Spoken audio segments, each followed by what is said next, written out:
Alala mo ako. Tiyang, pasensya na ho kayo. Kagustuhan kasi ni Bernard na naiwasan ko kayo para makalimutan ko raw ang nakaraan. Naiintindihan ko yun.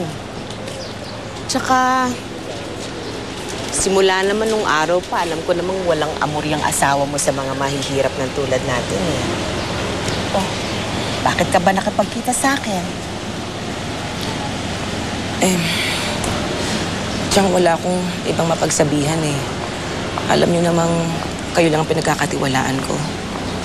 Bakit? May problema ka ba? Tiyang, si Elisa.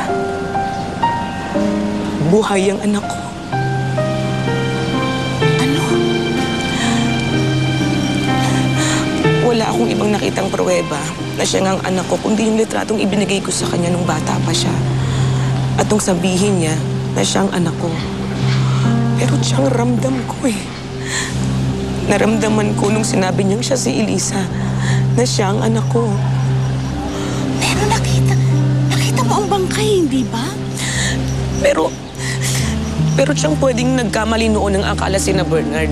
Kaya pwedeng hindi si Elisa yung bangkay na yun. O pagpalagay na natin si Elisa yun, anong gagawin mo? Maihaharap mo ba siya dun kay Bernard at saka kay Doña Asuncion? Kung hindi nga siya tanggap noon ni Bernard, siyang mas lalo pa ngayon. Si Bernard pa, ayaw na ayaw nung napapahiya sa ibang tao. Kung yung sariling anak nga niya, kinahihiya niya eh. Yung pa kayang anak ko sa ibang lalaki. Siyang hindi nila matatanggap si Elisa sa mansyon. Kapag ipinakilala ko siya sa kanila, baka magkasira kami ni Bernard.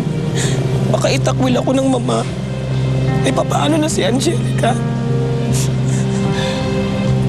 Nagkataon talaga malaking gulo yan, Maida. Pero hindi ko naman pwedeng kalimutan na lang ulit si Elisa. Yung anak ko. Alam niyo, matagal kong pinagsisihan ang pag-iwan sa kanya noon. Kaya hindi na ako papayag na magkahiwalay pa ulit kami ngayon.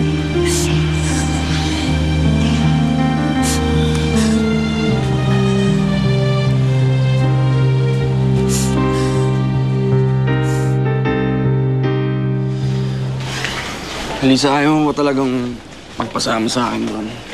Hindi na, wag mo na akong intindihin, Mark. Meron pa naman akong natitirang pera dun sa huli kong sahod eh.